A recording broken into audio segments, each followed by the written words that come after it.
আগের পর্বে আমরা শুনেছি বিভিন্ন ধরনের উপাসকের কথা এবং সেই উপাসকের মধ্যে যে শেষ উপাসক তারা উপলব্ধি করেন যে ভগবানকে ভালোবাসা ছাড়া বাকি সব অসার।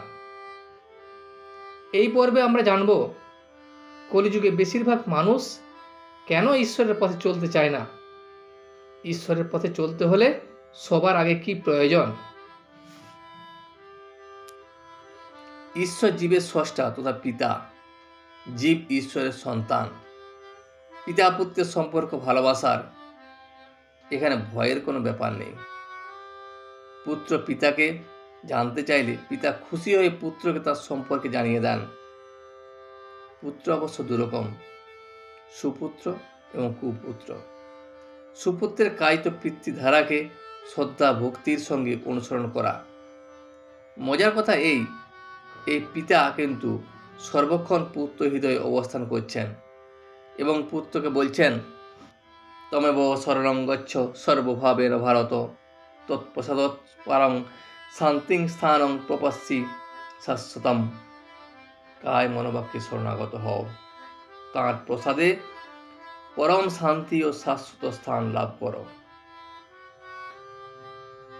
কলিযুগের বেশিরভাগ মানুষ কেন ঈশ্বরের পথে চলতে চায় না, এর উত্তর দিয়েছেন স্বয়ং শ্রী রামকৃষ্ণ ভগবান। তিনি বলেছেন, কেন ঈশ্বরের দিকে মন যায় না? ঈশ্বরের চেয়ে তার মহামায়া আবার জোর বেশি, জজের চেয়ে প্যায় দেওয়ার ক্ষমতা বেশি। তার গুরুরূপ হয়ে ঈশ্বর স্বয়ং যদি মায়া পাশ ছেদ করেন, তাহলে আর ভয় নাই। জ্ঞান লাভের অধিকারী বড়ই কম। গীতায় বলেছেন, হাজার হাজার লোকের ভিতর একজন তাকে জানতে ইচ্ছে করে, আবার যারা জানতে ইচ্ছা করে সেইরূপ হাজার হাজার লোকের ভিতর একজন জানতে পারে। পূর্বজন্মে কি সৎ সংস্কার বা স্বীকৃতি না থাকলে ধর্মে ও ঈশ্বরে বিশ্বাস ও মতিগতি হয় না। কোনো বিশেষ পুণ্য ফলে যদি বা তা হয়, তো এত বাধা বিঘ্ন এসে জোটে যে সেসব ঠেলে ফেলে ধর্মপথে দ্রুত অগ্রসর হওয়া বড়ই কঠিন। তা বলে হতাশ হয়ে ছেড়ে দিলে চলবে না। তাদের অতিক্রম করতে যতই দৃঢ় প্রতিজ্ঞ হবে, ততই তারা পথ ছেড়ে পালাবে। পূর্বজন্মের ভালো সংস্কার না থাকলে শাস্ত্র ও গুরু উপদেশ ঠিক ঠিক হৃদয়ঙ্গম করা যায় না। তবে সত্যনিষ্ঠ, বিশ্বাসী, সরল ও হৃদয়বান হলে ঈশ্বর কৃপায় সাধুসঙ্গ ও সদ্গুরুর আশ্রয় লাভ হয়।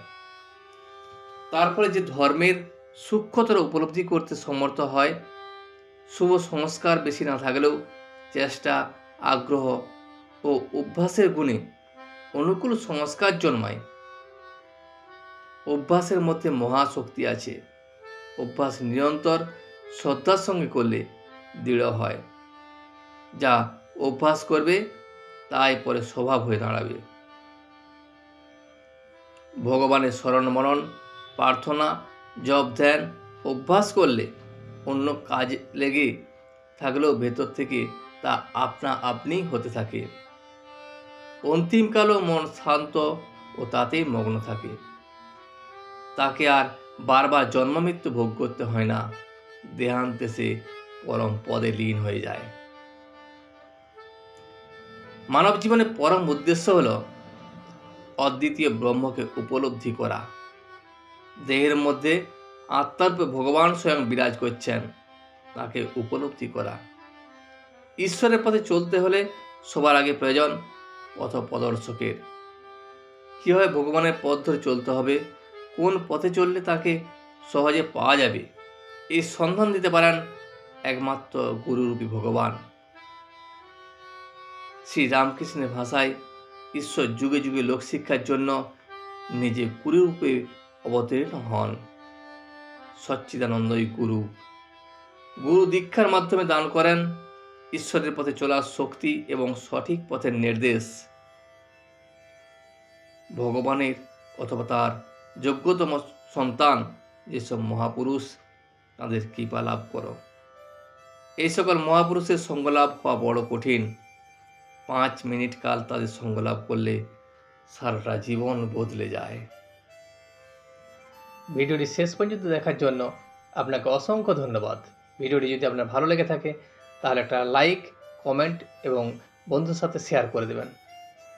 সাবস্ক্রাইব করে পাশে থাকা বেল আইকনটি বাজিয়ে দেবেন, যাতে আপনাদের নতুন ভিডিওগুলি সর্বপ্রথম আপনার কাছে পৌঁছে যায়। জয় শ্রী রামকৃষ্ণ।